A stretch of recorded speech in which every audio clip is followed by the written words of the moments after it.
নোয়াখালীর সবচেয়ে বড় পার্ক গ্রিন পার্কে অবশেষে নিয়ে নিলাম টিকিট। একটা টিকিটের মূল্য রাখা হয়েছে 100 টাকা করে। সূর্যমুখী সহ আরো বিভিন্ন ফুল গাছকে লাভ এরিয়া বলে। আপনি যদি বলবো একদিনের মধ্যে যদি আপনারা কোথাও থেকে ঘুরে আসতে। আসসালামু আলাইকুম গাইস, সবাই কেমন আছেন? আশা করি ভালো আছেন। আলহামদুলিল্লাহ আমিও ভালো আছি। আপনাদের সবাইকে আমার আরো একটা ব্লগে স্বাগতম। এখন আবার অনেকে ভাবতে পারেন আমি কোথায় যাইতেছি। আমি যাইতেছি নোয়াখালীর সবচেয়ে বড় পার্ক গ্রিন পার্কে। এই পার্কটা কোথায় এবং আমাদের এখান থেকে যাইতে কত টাকা লাগে এবং কি সেখানে কি কি আছে আজকের ভিডিওতে আপনাদেরকে দেখানোর চেষ্টা করব। আজকে আমার সাথে যাইতেছে আমার ছোট ভাই রাহাত, আমার বন্ধু মোজাম্মেল ও আমার বন্ধু মাহি। আমি আর আমার ছোট ভাই রাহাত হাঁটতে রওনা দিয়ে দিলাম বাজারের দিকে, আর আমার বন্ধু মাহি ও মোজাম্মেল আমাদের জন্য বাজারে অপেক্ষা করতেছে। তো অবশেষে চলে আসলাম বাজারে। এবার সিএনজি নিয়ে চাটখিলের উদ্দেশ্যে রওনা হব, আর আপনাদেরকে বলবো আমাদের বাজার থেকে গ্রিন পার্কে যাইতে আমাদের ভাড়া কত টাকা লাগছে এবং কি সেখানে প্রবেশ করতে কত টাকা লাগে। আমাদের সিএনজিটা রওনা দিয়ে দিল চাটখিলের উদ্দেশ্যে। আমাদের এখান থেকে চাটখিলে জনপ্রতি ভাড়া রাখা হয়েছে 30 টাকা করে। আপনাদের সাথে আবার দেখা হবে চাটখিল যাওয়ার পর। তো অবশেষে চলে আসলাম চাটখিলে। এবার চাটখিল থেকে একটা বাসে করে সোনাইমুড়ির উদ্দেশ্যে রওনা হব। বাসে উঠে রওনা দিয়ে দিলাম সোনাইমুড়ির উদ্দেশ্যে। চাটখিল থেকে সোনাইমুড়ি পর্যন্ত আমাদের থেকে জনপ্রতি ভাড়া রাখা হয়েছে 30 টাকা করে। আসলে এই গ্রিন পার্কে আমি আর আমার ছোট ভাই রাহাত অনেকবারই গিয়েছিলাম, কিন্তু আমার বন্ধু মাহি ও মোজাম্মেলের কখনো যাওয়া হয়নি। যেহেতু আমি পার্কটা চিনি যার কারণে আমি তাদের সাথে গিয়েছিলাম, আর আমি গেছিলাম ইমন ভাই বিনোদন ফেসবুক পেজের ভিডিও বানানোর জন্য। তো কথা বলতে বলতে চলে আসলাম সোনাইমুড়িতে। সোনাইমুড়ি থেকে রিক্সা নিয়ে রওনা হয়ে গেলাম সাতারপাইয়া গ্রিন পার্কের উদ্দেশ্যে। সোনাইমুড়ি থেকে পার্কে যাওয়া পর্যন্ত আমাদের জনপ্রতি ভাড়া লাগছে 25 টাকা। চাইলে আপনারা সোনাইমুড়ি থেকে সাতারপাইয়া সিএনজি দিয়ে তারপর সাতারপাইয়া থেকে গ্রিন পার্কে যাইতে পারেন। আমরা সরাসরি রিক্সা নিয়ে চলে গেলাম। তো অবশেষে চলে আসলাম গ্রিন পার্কের সামনে। এবার প্রথমে আপনাদেরকে বাইরের থেকে ঘুরে ঘুরে দেখাবো, তারপরে টিকিট নিয়ে ভিতরে প্রবেশ করবো এবং ভিতরে কি কি আছে আপনাদেরকে বলবো। অবশেষে নিয়ে নিলাম টিকিট। একটা টিকিটের মূল্য রাখা হয়েছে 100 টাকা করে। চলেন টিকিট দেখিয়ে ভিতরে প্রবেশ করা যাক, আর ভিতরে কি কি আছে সেটাও দেখবো। এবার টিকিট দেখিয়ে ভিতরে প্রবেশ করব আমরা। ভিতরে প্রবেশ করে আমরা দেখলাম যে আগে যেরকম মানুষ হতো আজকে সেরকম মানুষ নেই। তো এবার আপনারা পার্কের কিছু ভিউ উপভোগ করেন, তারপর আবার আপনার সাথে কথা বলবো।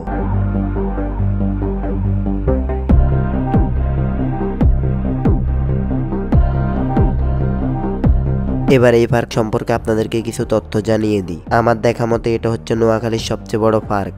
এটা অনেক বড় এবং দেখতে অনেকটা সুন্দর। এই সময়টায় আপনি এই পার্কে গেলে দেখতে পারবেন সূর্যমুখী সহ আরো বিভিন্ন ফুল গাছ, আরো দেখতে পারবেন কৃত্রিম ভাবে তৈরি ঝর্ণা, যেটার সাথে চাইলে আপনারা ছবি তুলতে পারেন। ছবিগুলো অনেক সুন্দর হয়। আমি মনে করি আমাদের নোয়াখালীতে যতগুলো পার্ক আছে তার মধ্যে এটা হচ্ছে বেস্ট একটা পার্ক, যেটা অনেক বড়। বিকেল বেলা এই পার্কের মুগ্ধ বাতাসে আপনার মন জুড়িয়ে যাবে। এখন আগের মতো মানুষ হয় না তেমন একটা আমার মনে হয়। নোয়াখালীর অন্যতম একটা পার্ক হচ্ছে এই সাতারপাইয়া গ্রিন পার্কটা, যেটা আয়তনের দিক দিয়ে অনেক বড় ও অনেক সুন্দর। এখানে আরো দেখতে পারবেন কৃত্রিম ভাবে তৈরি বিভিন্ন ধরনের প্রাণী, যেগুলোর সাথে চাইলে আপনারা ছবি তুলতে পারেন। এটা হচ্ছে এই পার্কের অন্যতম একটি স্থান, যেটাকে লাভ এরিয়া বলে। আপনি যদি আসেন তাহলে এই লাভের সাথে একটা হলেও ছবি তুলবেন। লাভটা দেখতে অনেক সুন্দর এবং ছবি তুললে অনেক সুন্দর হয়। এই পার্কে আসলে আরো দেখতে পারবেন সুন্দর একটা লেক, যেটার সামনে বসে আপনারা আড্ডা দিতে পারবেন এবং কি পার্কটা উপভোগ করতে পারবেন। তো আপনাদের সাথে কথা বলতে বলতে সন্ধ্যা হয়ে গেল। রাতে এই পার্কটা দেখতে কিরকম এবার আপনাদেরকে বলবো। দিনের থেকে রাতে পার্কটা অনেক সুন্দর,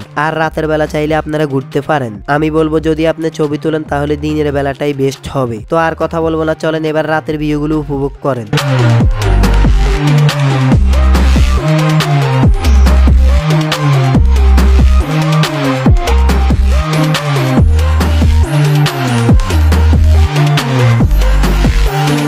আমাদের ঘুরা শেষ করে এবার আমরা বাইরে হয়ে গেলাম। বাইরে হয়ে এবার রওনা দিয়ে দেব বাড়ির উদ্দেশ্যে। অনেক সুন্দর সুন্দর অনেক কিছু দেখলাম। আপনারা আসবেন, এসে এই পার্কটা ঘুরে যাবেন। আশা করি আমার মতো আপনাদের অনেক ভালো লাগবে। তো আমরা পার্কের সামনে থেকে রিক্সা নিয়ে রওনা দিয়ে দিলাম সোনাইমুড়ির উদ্দেশ্যে। পার্কের সামনে থেকে সোনাইমুড়ি পর্যন্ত আমাদের থেকে রিক্সা ভাড়া নেওয়া হয়েছে 110 টাকা। এবার সোনাইমুড়ি থেকে বাসে করে রওনা দিয়ে দিলাম চাটখিলের উদ্দেশ্যে। সোনাইমুড়ি থেকে চাটখিল পর্যন্ত আমাদের থেকে বাস ভাড়া প্রতিজন থেকে রাখা হয়েছে 25 টাকা করে। এবার আবার চাটখিল থেকে সিএনজি দিয়ে রওনা দিয়ে দিলাম আমাদের বাজার সোনাচাকা বাজার উদ্দেশ্যে। চাটখিল থেকে আমাদের বাজার পর্যন্ত আমাদের থেকে বাড়ানো হয়েছে জনপ্রতি 30 টাকা। এবার বলি আমাদের যাওয়া আসাতে কত টাকা খরচ হয়েছে।